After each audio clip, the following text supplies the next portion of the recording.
আজকে আমি যাচ্ছি দিদি বাড়ি শীতলা মায়ের ভোগ প্রসাদ খেতে। প্রথমে টোটোতে বসে পড়ি, দিদির ছেলে আর আমি।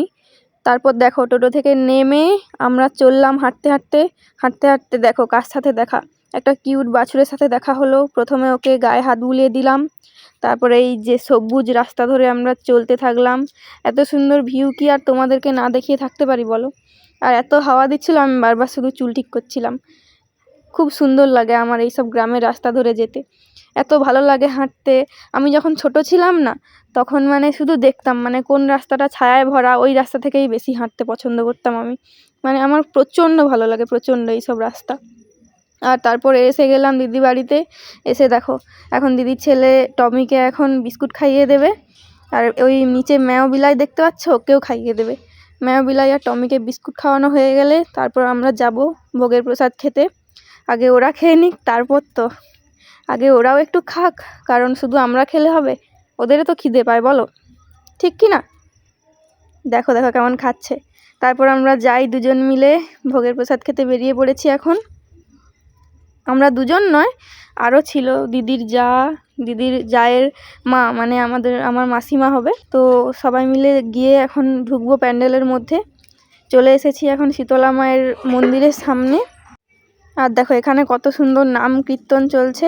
আমি তোমাদেরকে শোনাতে পারছি না, কারণ কপিরাইট আসতে পারে তাই।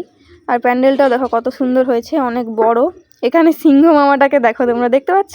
ওই যে দূরে সিংহ মামা কেমন হাত নাড়ছে। তারপর আমরা বসে পড়েছি খেতে। এখন খেয়ে নেই ঝটপট করে। চলে এসেছে আমাদের ভাত তরকারি সব কিছু, মানে সরি প্রসাদ চলে এসেছে। খেয়ে নেবো এবার।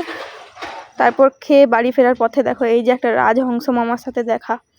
খাওয়া কমপ্লিট করে আবার চলে এসেছি দিদি শ্বশুর বাড়িতে। এসে সবার সাথে দেখা করে নিলাম, এই যে ঠাকুমার সাথেও দেখা করে নিলাম। এখন এই ঠাকুমা আমাকে খুব ভালোবাসে, আমি এলে মানে আমাকে বাড়ি যেতেই দেয় না। মানে শুধু বলে তুই থাক তুই থাক, আমাকে মোটেও বাড়ি যেতে দেবে না, রেগে যায় আমি বাড়ি চলে আসবো বললে। তারপর দেখো আমরা একটু ঘুরতে বেরিয়ে পড়েছিলাম ঠাকুমার সাথে দেখা করার পরে। কত সবজি দেখো লাগিয়েছে।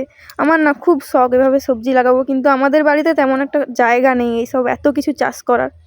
তারপর দেখো আমরা একটু মেলায় এসেছিলাম, ওখান থেকে হয়ে মেলাতে একটু ঘুরে নিলাম।